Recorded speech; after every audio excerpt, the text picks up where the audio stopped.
이제 여기 나왔어. 나중에 해요.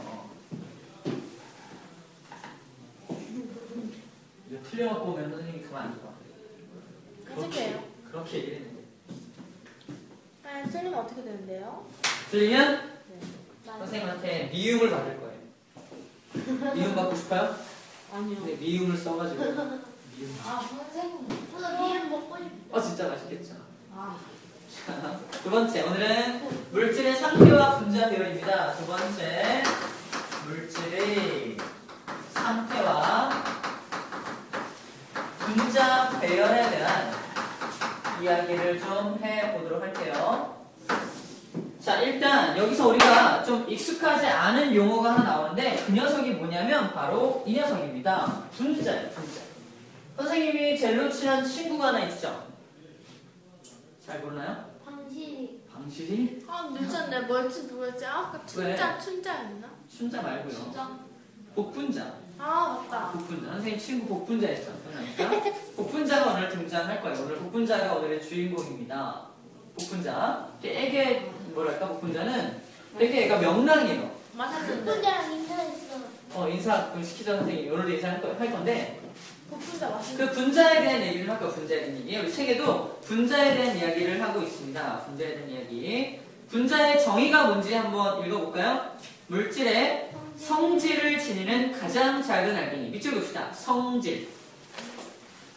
자, 분자라는 녀석을 설명할 때 빠지지 않는 게 뭐냐면 원자와의 차이점이에요.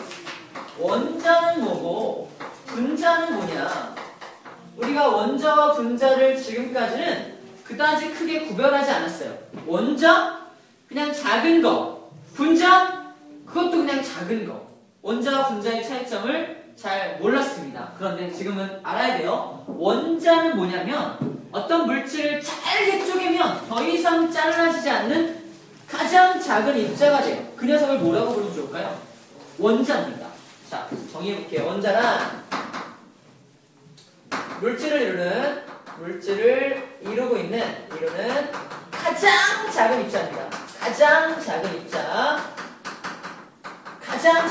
더 이상 잘라지지 않는 가장 작은 입자를 원자라고 불러요. 그러면 분자는 뭐냐? 물질을 이루는 입자 중에서 뭘 가진? 성질을 가진 가장 작은 입자예요. 성질을 가진 가장 작은 입자입니다. 선생님이 중요하다고 한 게 성질이에요. 원자는 성질을 가지지 않지만 분자는 성질을 가진다는 얘기입니다. 대표적인 예를 들어볼게요. 여기 이 녀석들은 누구냐면 나는 조그만 수소야. 넌 누구니? 나는 산소야. 너는 넌 누구니? 나는 수소라는 원자지. 수소 원자. 나도 수소 원자. 나는 누구? 산소라는 원자. 얘들은 원자입니다. 원자가 만나서 뭘 만드냐면 H2O, 즉 수소 두 마리랑 산소 한 마리가 붙어서 만드는 게 뭐예요? 바로 물이에요. 산소 한 마리랑 수소 두 마리가 이렇게 달라붙어가지고 하나의 뭘 만든다? 바로 분자를 만들어요. 무슨 분자? 물이라고 하는 분자를 만드는 거예요. 즉 원자들이 모여야지만 분자가 된다는 얘기입니다. 근데 원자, 수소는 물의 성질이 없죠. 산소도 물의 성질이 없어요. 근데 성질을 갖고 있지 않다가 분자가 되니까 드디어 물이라고 하는 성질이 생긴 거죠.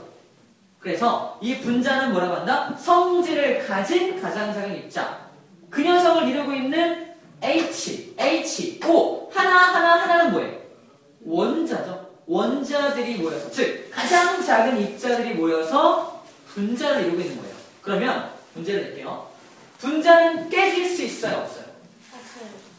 있어요. 있죠. 분자는 왜? 원자들의 모임이니까 깨질 수 있어요. 근데 분자가 깨지면 성질도 바뀝니다. 없어지는 겁니다. 자, 두 번째 문제. 원자는 깨질 수 있어요, 없어요? 일단 없습니다.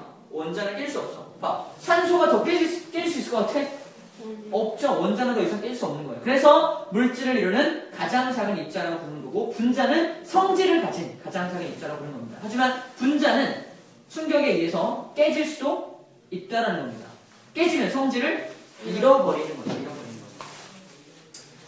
자, 여기가 이해됐나요? 이 분자에 대한 이야기예요. 자, 이 분자는 그러면 성질을 가진 가장 작은 입자. 가장 작으니까 눈에 보일까 안 보일까?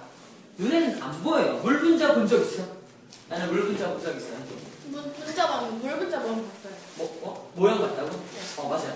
눈으로 볼 수 없기 때문에 만든 게 바로 분자 모형입니다. 분자 모형. 물론 원자 모형도 있어요. 원자도 눈에 당연히 안 보이겠죠. 분자도 안 보이는데 원자가 보일까? 안 보이죠. 그래서 분자는 눈에 보이지 않기 때문에 모형을 이용합니다. 모형을 이용해요.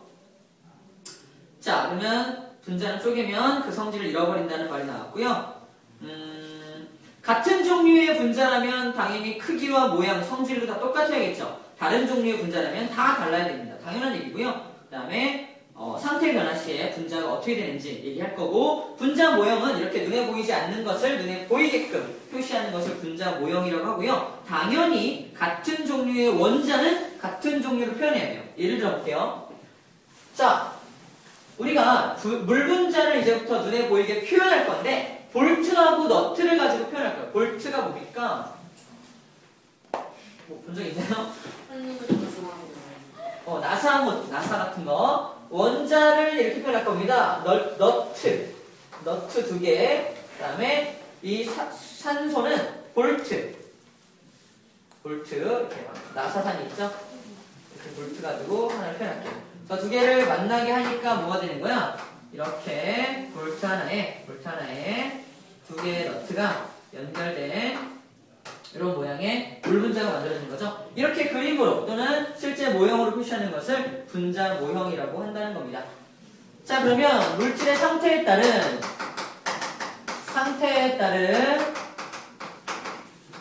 분자의 배열 상태를 한번 그려보도록 할게요.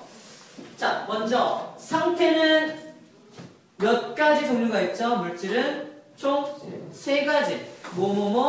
고체, 액체, 기체라고 하는 3가지 상태가 있고요. 이 3가지 상태를 뭐로 표현할 수 있어야 한다? 분자의 배치로 표현할 수 있어야 돼요. 자, 먼저 고체를 그려볼게요.